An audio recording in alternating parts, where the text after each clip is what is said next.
If there's one thing to know about us, it's this. We live to go further, chasing the places most wouldn't even dream of sailing to. Since the start of this wild adventure, we've pushed beyond the horizon, and Indioko, our off-grid expedition boat, has carried us safely through it all. We've built her to survive where nothing else can. There are no shops, no help, and no backup plan. A web of intricate systems keeps us going, providing everything from satellite navigation to freshly baked bread. But when one of those systems fails, it can have a devastating impact, especially when it's so vital to our survival. That's when things can go from serious to life-threatening in the blink of an eye.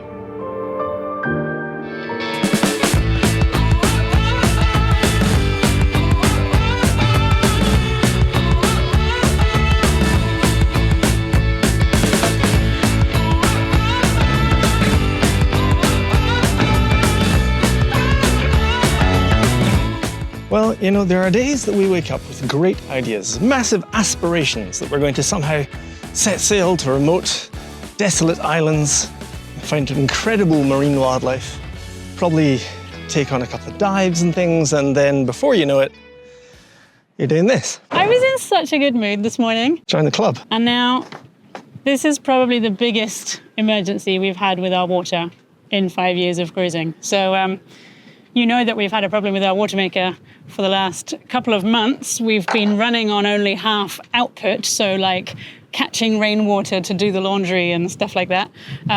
We've been pretty much living on this much water in our tanks, so that's not uncommon at the moment. We were down to this much, tried to run the Watermaker today, and well, you know more of what happened, but basically, we don't have any.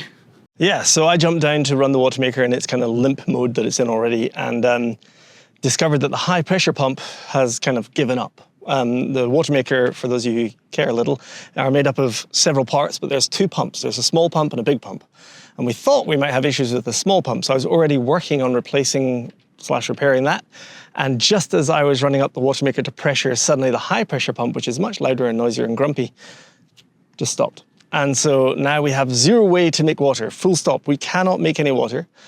We are pretty remote, almost as the most remote we've ever been. Not quite, because we are here at Tongareva, and we were lucky enough because we've been nice and because they are incredibly nice people.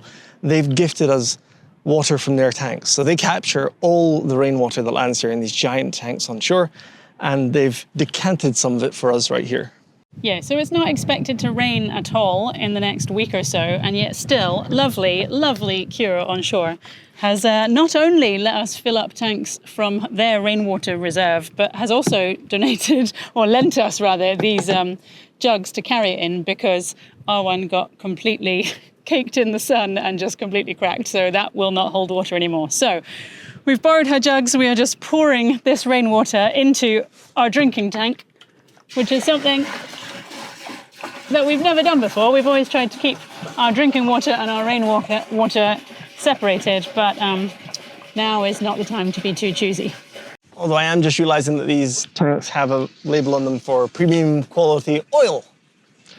She did point to it and say, I washed them out really, really well with hot water, and these are the cans that they use to fill up with drinking water when they go out for the whole day to harvest coconuts. So she was should like, be okay. We have tested the water, or we have tested the container for drinking.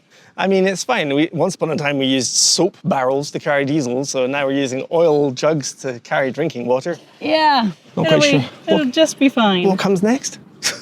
All right, 4 jugs. So that's 4 jugs, and that's about 10 centimetres of water. We can just do that 20 more times and we'll be golden. If we fill both of these tanks, which we won't be able to do just with the rainwater from this village, but if we did, I think that would last us 3 weeks. And we need 6 weeks. We need 6 weeks to get to civilization. So we need it to rain. And to build a better water capture system. Yeah. And this is the high pressure pump. This thing is not only heavy, it's slightly rusty. A little bit. It's been working hard for 4 years. It's done a decent stint. I'm now draining it by accident. I think, so I took it all apart and then cleaned up. And I'm kind of just, to be honest, I'm praying it's just a bunch of corrosion. Because if that's all it is, then this is not the end of the world. we then just go back to having a 50% Watermaker. Yes, we'd be stumbling along rather than just falling completely off a cliff. Exactly. That's better than we were. Where we've been most of our lives. So We that's can all good. survive like that. So I'm now going to do the highly scientific test on the high power batteries. Well, I did come in and see what I thought was supposed to be you looking at a high pressure pump, and I wondered why you were in the battery locker. Well, you never know if I fixed it. We're going to find out. You want to lick the end for good luck? Don't die, don't die, don't die. I'll take the sunglasses off so I can see, or should I keep them on for safety goggles? Safety goggles, surely. Okay. Don't spark. Okay. Is it going to start grumbling Yeah, but I away don't know if you how turn much. it on? Probably not at full power. Okay. It tried. It did try. I heard it go stopped. gurr. That's not good, eh? Not even sparking, so that means... It's not making a full circuit. Yeah. Alright, no. I thought I'd fixed it. I hadn't fixed it. Ah.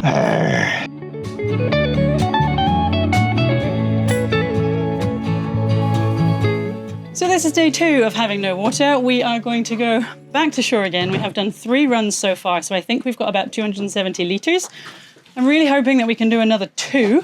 To say a little bit of a thank you, we have got some stuff to take in. So we were hearing everybody playing guitar and ukulele and stuff. I have found some guitar strings. So we're going to leave them with tea in case their string snaps, and then they have replacements. And I've also found a bunch of like beads and jewellery making stuff for the kids. There's only 3 kids here, but it is obviously a jewellery making heritage that they come from. So I know they're plastic and not quite as natural and nice as the shells and stuff they use, but hopefully it'll keep them entertained for an afternoon.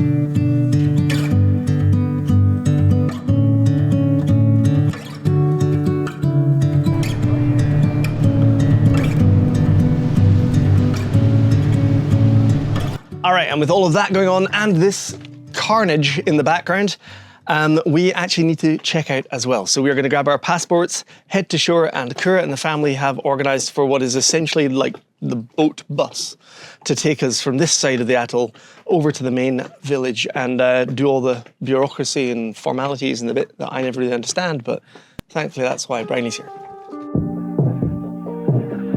Yeah, so we're going to pick up our friends on Noxoma. We're all going to jump in this ferry bus, little tiny boat thing, and cross over to the other side. It's going to get bouncy.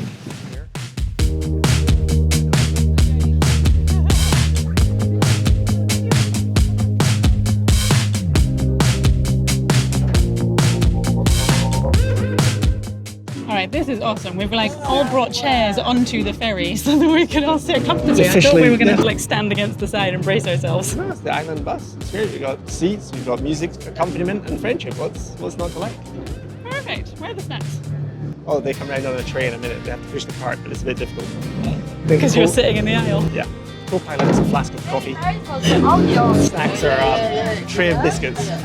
I'll take a biscuit. Did you bring the biscuits?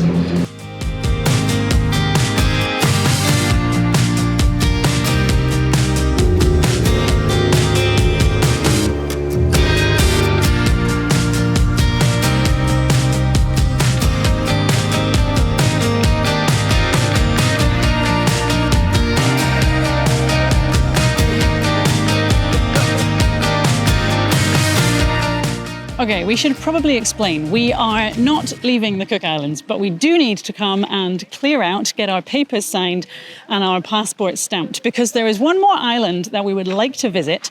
It is further south from here. It's quite similar to the village we were in, Te Tautua. There are only 20 people live there, and there are no customs or no immigration agents. So we are allowed to visit. Well, we have applied for permission to visit. Waiting for that permission to come through is okay.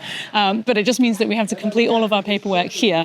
And then that'll be like an extra stop on the way out that is granted and allowed and fully legal, but it stops us turning around and coming back north again to do the final paperwork at the end. After we cleared out and got our papers stamped, we heard about a rehearsal for the upcoming festival in Rarotonga. We knew we couldn't miss this opportunity, so we snuck in at the back with the kids to watch.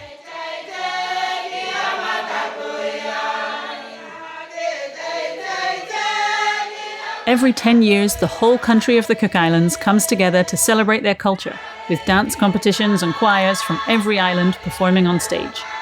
There are some big prizes at stake for the winners, and everyone in the community gets involved in writing songs and making costumes for this absolutely huge event.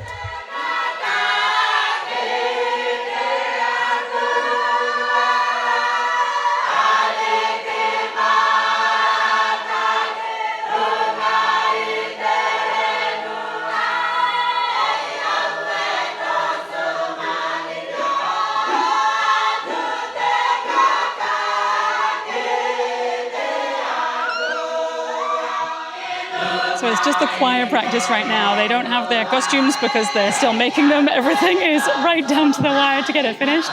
But apparently there is a dance and a performance as well. So I don't know if we stick around long enough, maybe we will see that. But the sound of the singing is just absolutely mind-blowing. 0 instruments, just the sound of like 60 voices all harmonizing.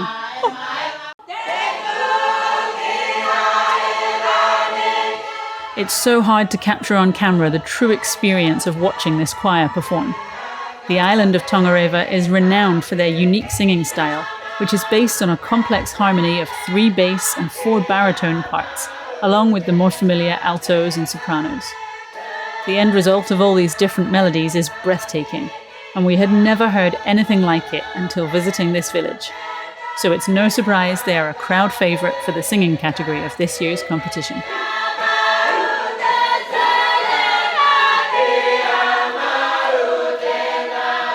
I mean, this really is phenomenal to see. If you ever think of like drawing a single community together for one big event, like everyone is taking this so seriously, it's so loud, and it's just amazing to see the smiles on everyone's faces and how they're just wanting to nail this, because this is going to represent all of the Penryn Basin for the big celebrations down in Raro, so they want to get it right.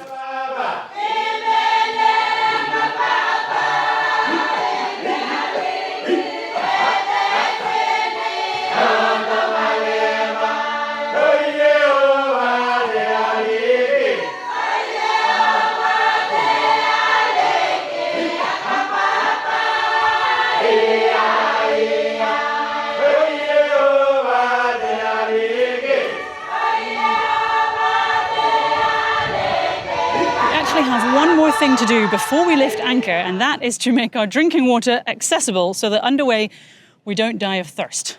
Do you want to explain what's going on? I'm playing chemist, I think. It looks very technical. All right, so the way the boat is set up, we have 2 water tanks, one where I'm sitting and one in front of me here. And we've decided, basically, we don't want to mix rainwater, which we've been very kindly provided, with our drinking water. We're going to try and keep them separate. That's partly for cleaning Watermakers, partly just because we don't really know the quality of the water we're getting from shore. So we've dedicated this tank to rainwater, and this tank is what's left of our drinking water.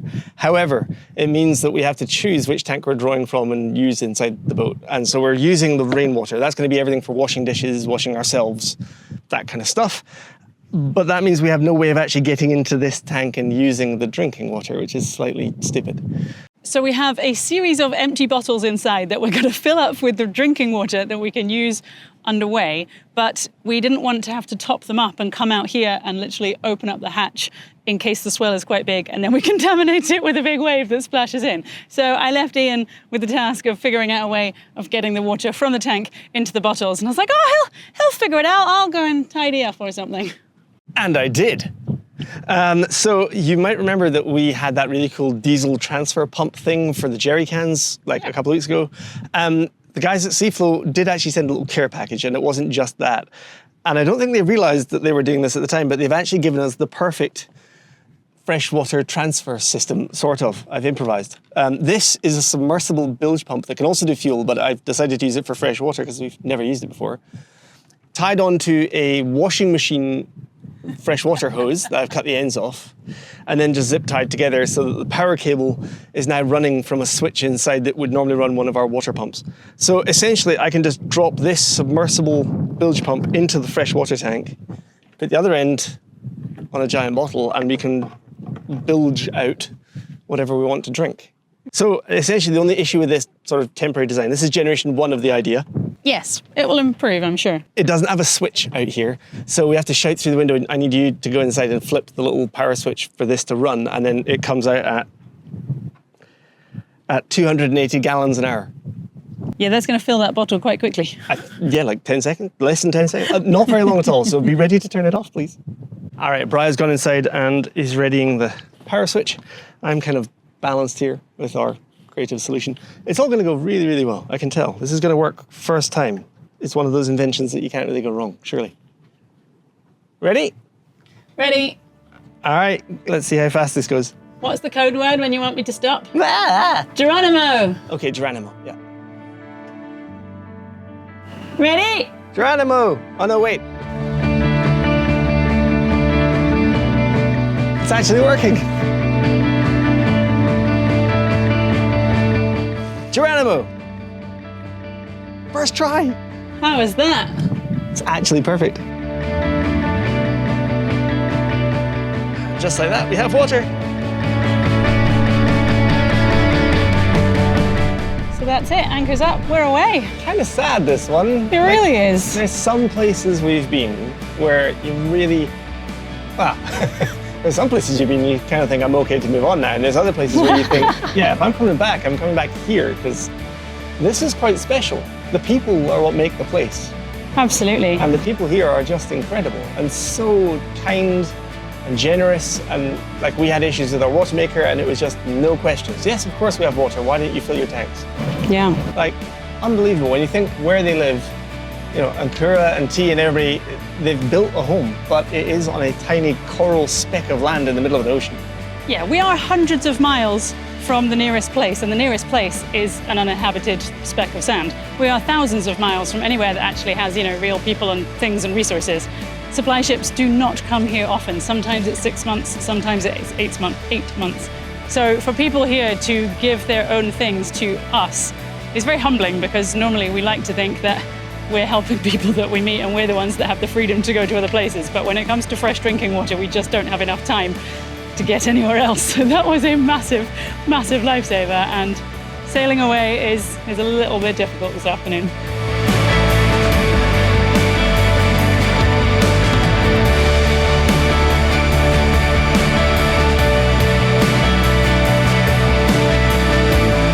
We are officially out the pass. We are back in open ocean. We are saying goodbye to the wonderful Penryn Tongareva, Penryn Basin. Main is up, and it is time to fill this hollow space in your screens with something. Now, we have tried to repair the Falcon, but we don't quite know if it's going to work. So this is going to be a bit of a test. And if it does, we can expect to do our next passage in just a couple of days. And if it doesn't, it'll take a few more days. So fingers crossed.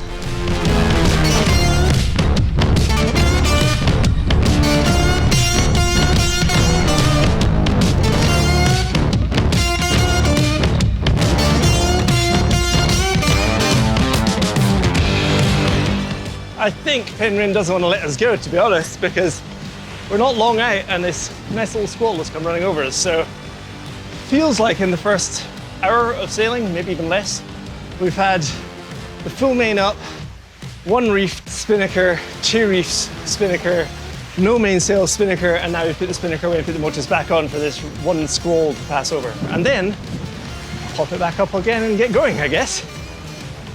Man, I'm knackered.